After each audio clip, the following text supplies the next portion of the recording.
Évangile de Jésus-Christ selon saint Matthieu, chapitre 13, versets 54 à 58.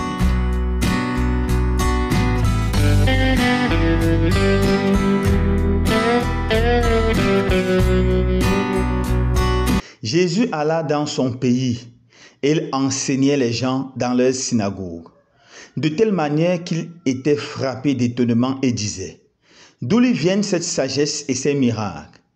N'est-il pas le fils du charpentier? Sa mère ne s'appelle-t-elle pas Marie et ses frères Jacques, Joseph, Simon et Jude? Et ses sœurs ne sont-elles pas toutes chez nous? Alors, d'où lui vient tout cela?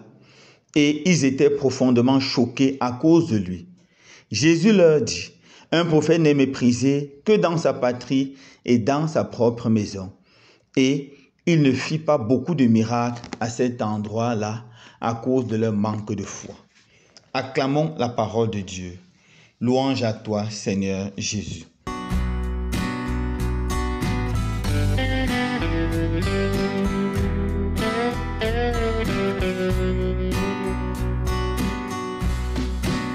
Frères et sœurs bien-aimés, aujourd'hui 1er mai, la Sainte Église nous invite à célébrer avec beaucoup de joie Saint Joseph, travailleur. Saint Joseph, le patron de tous les travailleurs. Cette fête Saint Joseph travailleur a été instituée par le pape Pie XII en 1955, 50 années après l'institution de la Journée internationale des travailleurs. Le but du pape, c'est de donner un sens plus chrétien au travail, à la fête du travail, et de brandir Saint Joseph comme le modèle de tous les travailleurs. Dans l'évangile, on voit comment Jésus est défini comme le fils de Joseph, le charpentier. C'est par son travail de charpentier que Joseph a gagné sa vie, a soutenu sa famille et a pu élever Jésus, ainsi que tous ses cousins qui ont vécu, et ainsi que tous les cousins de Jésus qui ont vécu chez lui. Saint Joseph a fait son travail de charpentier avec beaucoup d'amour, beaucoup de générosité et une grande dévotion. C'est cela, et c'est en ce sens qu'il est le modèle de tous les travailleurs. Arrêtons-nous un peu sur le travail. Certaines personnes pensent que le travail est une malédiction dans la vie de l'homme. Et ils citent souvent les Écritures, le livre de la Genèse, où après le péché d'Adam et Ève, Dieu a maudit l'homme en disant: c'est par la sueur de ton front que tu gagneras ton pain. Mais attention, ça c'est une mauvaise façon de comprendre les Écritures. C'est la deuxième fois dans la Bible on parle du travail. La première fois, c'est après la création de l'homme et la femme. Dieu les bénit, hommes et femmes, et il a dit: soyez féconds, remplissez la terre. Et surtout, il dit ceci: soumettez-la, dominez-la. C'est par le travail de ses mains, par le travail de son intelligence, que l'homme est capable de soumettre le monde, de dominer le monde. Donc le travail apparaît premièrement comme une bénédiction. Dieu donne à l'homme de travailler, et par le travail, l'homme continue l'œuvre de la création, car la création n'est pas achevée. Imaginez un champ rempli d'herbes mauvaises, moches. Lorsqu'un homme vigoureux arrive là-bas, il se met à travailler. Après quelques temps, on voit des jolis sillons. Après quelques temps, on voit le maïs s'élever. Après quelques temps, on voit des épis. Voilà la création qui continue. Ou quelqu'un qui prend un terrain quelque part et plante des jolies fleurs. C'est beau, c'est extraordinaire. C'est le travail. C'est la création qui continue par le travail. Et nous devons retenir que le travail, tout d'abord, est une bénédiction. C'est pour ça que tous ceux qui ne travaillent pas sont malheureux et ils veulent travailler.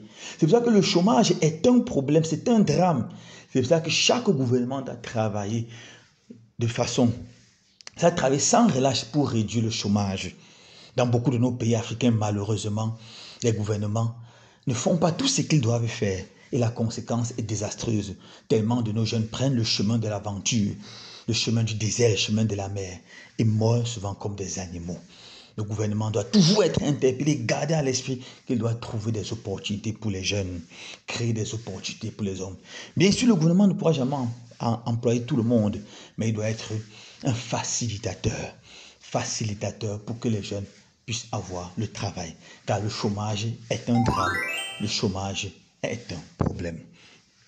Le travail devient un péché ou un problème lorsque le péché entre. C'est après le péché d'Adam et d'Ève que le travail devient un problème. Chaque fois que le péché entre, le travail devient un problème. Par exemple, certains chefs d'entreprise ou même particuliers payent mal leurs employés. Si vous payez mal vos employés, alors le travail sera un problème. Les gens ne pourront pas travailler avec le bon cœur, donner le meilleur d'eux-mêmes. Ils vont faire le minimum pour pouvoir avoir leur salaire. Votre entreprise, votre maison ne sera jamais considérée comme la leur.